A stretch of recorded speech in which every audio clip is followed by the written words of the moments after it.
Kisah sahabat mulia Abu Dzar Al-Ghifari.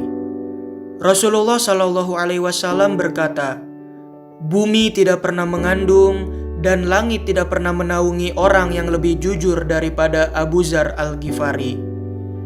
Di sebuah lembah yang bernama Waddan yang menyambungkan Mekah dengan dunia luar, ada sebuah kabilah yang tinggal di sana bernama suku Ghifar. Suku ini hidup dari uang setoran yang diberikan oleh para kafilah yang hendak melakukan perdagangan dari Quraisy ke Syam atau sebaliknya. Abu Dzar Al-Ghifari adalah anggota kabilah Ghifar. Namun berbeda dengan kabilahnya yang lain, dia memiliki keteguhan hati, otak yang cerdas, dan wawasan yang luas. Abu Dzar merasa sangat tidak menyukai berhala-berhala yang disembah kaumnya. Dia menolak kerusakan agama dan akidah yang terjadi pada kebanyakan bangsa Arab. Abu Dzar mencari tahu kemunculan seorang nabi baru untuk mengisi akal manusia dan hati mereka, serta mengeluarkan manusia dari kegelapan menuju cahaya. Lalu Abu Dzar Al-Ghifari yang pada waktu itu berada di kampung halamannya mendengar kisah tentang seorang nabi yang baru dan muncul di kota Mekah. Abu Dzar lalu berkata kepada saudaranya yang bernama Anis, "Pergilah ke Mekah dan carilah kisah tentang orang yang mengaku nabi itu dan mengaku menerima wahyu dari langit. Dengarkan apa yang dia ucapkan dan sampaikan kepadaku." Anis pun berangkat ke Mekah dan dia berjumpa dengan Rasulullah. Anis mendengarkan beberapa sabda Nabi. Kemudian Anis kembali ke desanya dan Abu Dzar menghampirinya dengan penuh rasa ingin tahu. Dengan penasaran, Abu Dzar menanyakan kepada Anis tentang kisah Nabi yang baru. Anis berkata, "Demi Allah, menurutku dia adalah orang yang mengajak orang-orang untuk memperbaiki akhlak. Dia mengucapkan beberapa kalimat yang bukan syair." Apa pendapat orang tentang dirinya? Mereka menyebutnya penyihir, dukun, dan penyair. Demi Allah, aku tidak akan merasa puas. Maukah kau menjaga keluargaku supaya aku bisa berangkat ke sana dan melihat dirinya dengan mata kepalaku sendiri? Baiklah, tetapi waspadalah kepada penduduk Mekah karena mereka membenci Rasulullah. Jawaban Anis kepada Abu Dzar.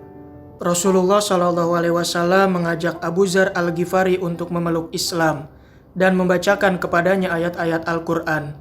Ketika Abu Dzar mengucapkan kalimat syahadat dan masuk ke dalam Islam, maka dia menjadi orang keempat atau kelima yang masuk Islam.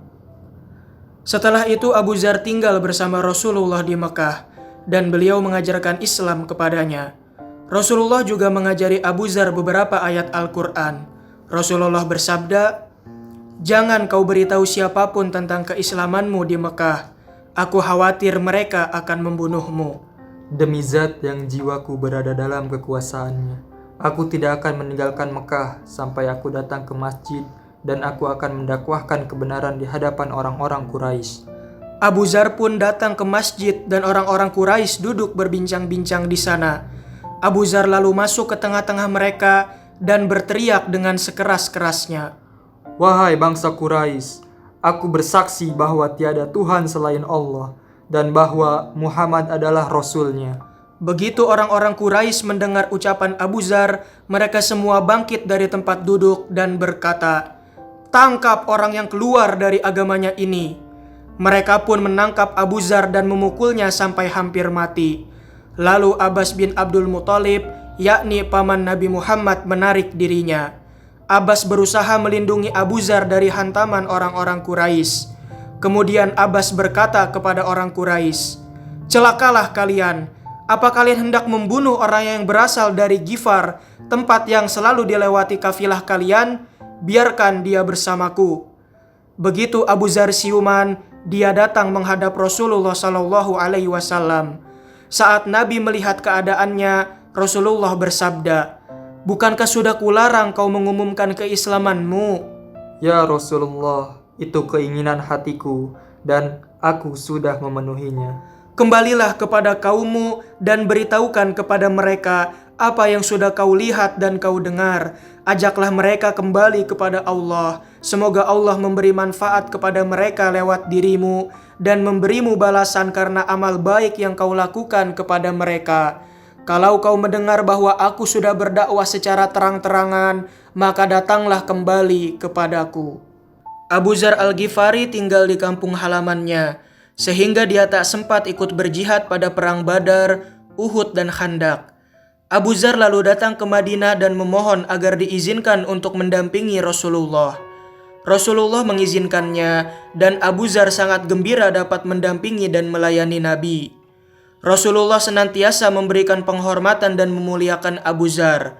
Rasulullah tidak pernah berjumpa dengan Abu Dzar kecuali Nabi menjabat tangannya.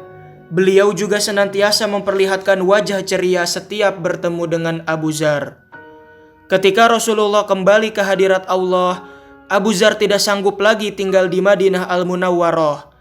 Dia pun pergi ke sebuah desa di Syam dan tinggal di sana selama kekhalifahan Abu Bakar As-Siddiq dan Umar bin Khattab. Pada masa kekhalifahan Utsman bin Affan, Abu Dzar yang tinggal di Damaskus mendapati kaum muslim sudah begitu mencintai dunia dan hidup bermewah-mewahan. Utsman pun meminta Abu Dzar untuk datang ke Madinah dan dia pun datang. Namun Abu Dzar tidak betah hidup bersama orang-orang yang mencintai dunia. Dan orang-orang pun menjadi benci kepadanya lantaran Abu Dzar bersikap sangat keras kepada mereka.